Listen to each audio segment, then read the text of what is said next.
बुधवार को नव संवत्सर अर्थात विक्रम संवत 2080 का आगाज हो गया। नूतन वर्ष के अवसर पर लोगों ने एक दूसरे को बधाई दी। जहां एक ओर नव संवत्सर का प्रारंभ हुआ, वहीं दूसरी ओर वासंतिक नवरात्र भी प्रारंभ हो गया। प्रथम दिन विभिन्न दुर्गा मंडपों में कलश स्थापना की गई। कुछ भक्तों ने अपने घरों में भी कलश स्थापित कर पूजोपासना की विधिवत शुरुआत की। बता दें कि चैत्र शुक्ल प्रतिपदा से प्रारंभ कर नवमी तक मां जगदम्बा का नवरात्र नाम से प्रसिद्ध उपासना काल आरंभ हो गया है। इस नवरात्र पर देवी दुर्गा का आगमन नाव पर हो रहा है और प्रस्थान हाथी पर। इस बार मां का आगमन और प्रस्थान दोनों ही अत्यंत शुभ है। इससे वर्ष भर देश के लिए शुभ फलदायक स्थितियां बनेंगी। इस वर्ष नवरात्र पूरे 9 दिन के हैं, यानी कोई तिथि घट या बढ़ नहीं रही है। देवी भागवत के अनुसार माँ दुर्गा का वाहन शेर है, लेकिन हर वर्ष नवरात्र में देवी अलग अलग वाहनों पर सवार होकर आती है। नवरात्र में देवी किस वाहन पर सवार होकर आएंगी, इसके दिन तय हैं। देवी भागवत में इस संबंध में एक श्लोक है। शशि सूर्य गजारूढ़ा शनि भौमे तुरंग में गुरु शुक्रे दोलायाम बुधे नौका प्रकीर्तिता, यानी रविवार या सोमवार के दिन कलश की स्थापना होने पर देवी दुर्गा हाथी पर सवार होकर आती है। वहीं बुधवार को कलश स्थापना होने पर देवी का आगमन नौका में होता है।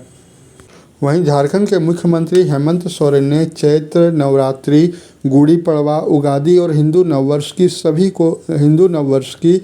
सभी को शुभकामनाएं दी। मुख्यमंत्री ने कहा कि यह पावन अवसर सभी को स्वस्थ और खुशहाल जीवन प्रदान करे। निमियाघाट थाना क्षेत्र अंतर्गत पोरैया पंचायत के भिखनाडी निवासी सुखदेव राय के 21 वर्षीय पुत्र अशोक कुमार राय का शव 10 दिनों बाद भिखनाडी पहुंचा तो परिजनों के चित्कार से गांव का माहौल गमगीन हो गया और गांव में मातम छा गया। अशोक का शव मलेशिया से मंगलवार रात को कोलकाता पहुंचा और कोलकाता से एम्बुलेंस से बुधवार सुबह को उनके शव को भिखनाडी लाया गया, जहां उनके अंतिम दर्शन के लिए भीड़ उमड़ पड़ी। बताते चलें कि पिछले 11 मार्च 2023 को अशोक कुमार राय की मलेशिया में बीमार होने की वजह से मौत हो गई थी। अशोक कुमार राय मलेशिया में रेस्टोरेंट में काम करते थे।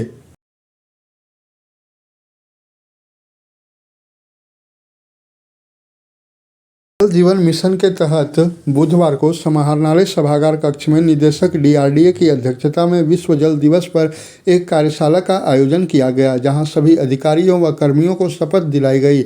इसी क्रम में जिला के सभी विभागों के पदाधिकारी एवं कर्मचारियों ने जल संरक्षण की शपथ ली। जल जीवन मिशन के तहत जल शपथ कार्यक्रम लोगों को जल की महत्ता के संबंध में एवं जल के समुचित प्रयोग के संबंध में जानकारी दी गई। कार्यशाला को संबोधित करते हुए निदेशक डीआरडीए ने कहा कि पृथ्वी पर 71% पानी है, परंतु मात्र 3% ही पानी पीने योग्य है। जलवायु परिवर्तन हो रही है, जिससे विभिन्न देश काफ़ी चिंतित हैं। साथ ही इसका व्यापक दुष्प्रभाव पेयजल पर पड़ रहा है। अनेक नदियां मृतप्राय हो रही है। इन नदियों को प्रदूषण मुक्त करते हुए पुनः रिचार्ज करने की आवश्यकता है। इसके अतिरिक्त उन्होंने कहा कि अमृत सरोवर योजना के तहत वर्षा जल को सिंचित किया जा रहा है, सोख्ता, गड्ढा आदि का निर्माण किया जा रहा है। इसके लिए व्यापक जागरूकता की आवश्यकता है। इसके लिए सभी को मिलकर आगे आना होगा और साथ में कार्य करना होगा।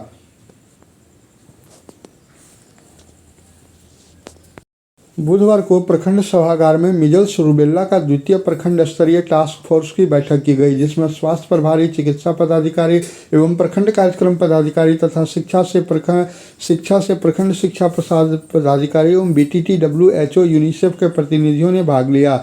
इसके अलावा सामुदायिक स्वास्थ्य केंद्र देवरी में प्रखंड कार्यक्रम प्रबंधक देवरी के द्वारा सभी ANM, सहिया साथी, BTT, GNM एवं CHO MPW को मीजल्स रूबेला के द्वितीय स्तरीय ट्रेनिंग दी गई। बता दें कि प्रखंड सभागार यानी गिरिडीह प्रखंड सभागार की खबर है।